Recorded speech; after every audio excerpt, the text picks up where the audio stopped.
Hello, my friend. This is Clyde, the greatest and the best. Isaiah 40:15-17 says, "Behold, the nations are as a drop in a bucket and are counted as the small dust on the scales.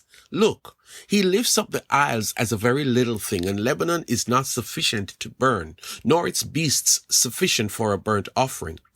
All nations before him are as nothing, and they are counted by him less than nothing and worthless."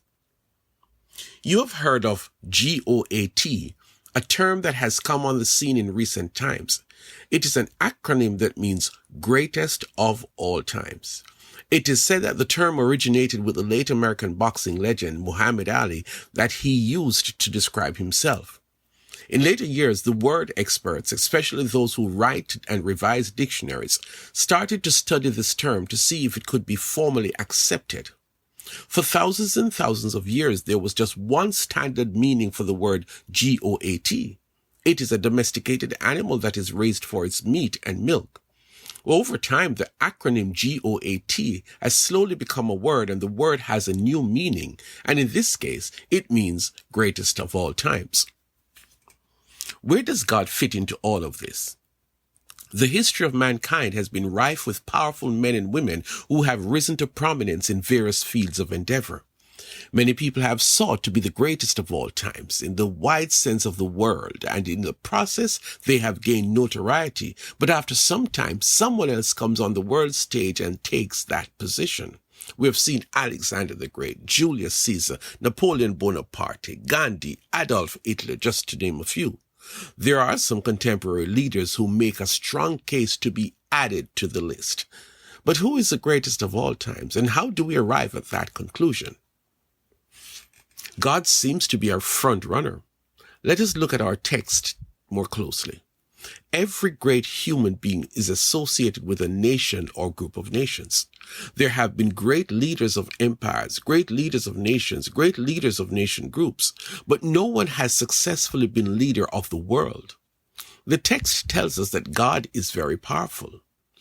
Today, there are approximately 195 countries in the world, and Africa, Asia, and Europe together account for 75% of those nations. And among those countries, there are some powerful ones in terms of economics and academics and military power.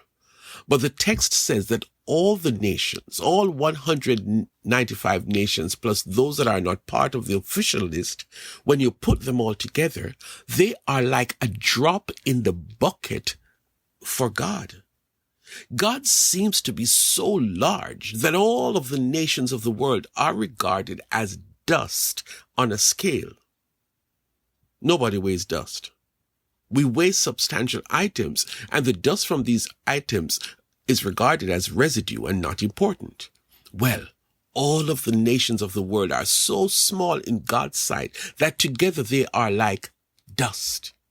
It is clear that God is by far the most outstanding ruler and a strong contender for the title of greatest of all times.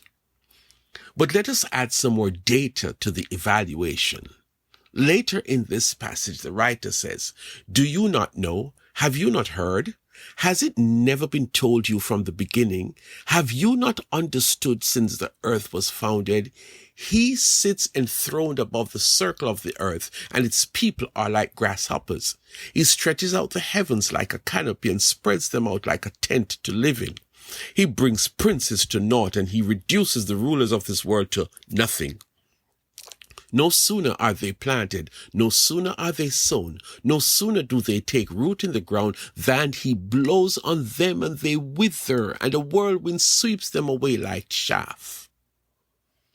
This writer is taking a logical approach to establish God's claim for the title of greatest of all times.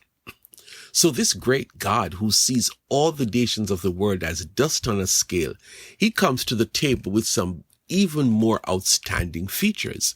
He is so large that from the time the earth was created by himself, he sits above the earth. This means that the earth is really less powerful than him because he sits above it. He regards all nearly 8 billion people in the world as grasshoppers. Imagine that as significant as we think we are. God says we are like grasshoppers, which means that we are nothing compared to him in size. Watch what happens with world leaders and God. They are not even equals to sit at the same table with God, because God sees the most powerful leaders now or in the past as nothing really. Don't be confused in thinking that God disregards people.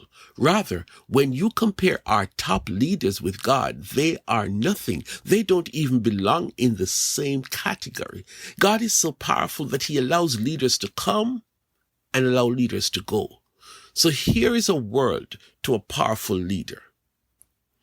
Don't let the power get to your head, and certainly do not claim to be the greatest of all times, because there is one bigger and larger and more powerful than you. He is so powerful that he allowed you to be where you are today, and by his power, he can remove you from the seat of power or from the world itself. God is so powerful that mere mortals who try to be exalted or seek to be exalted are delusional, because there is a power bigger than the most powerful. The writer of the text has made a strong case, and it cannot be denied.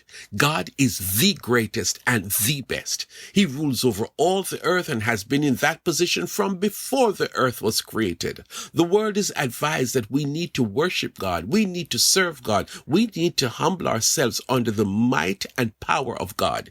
He is the greatest and the best.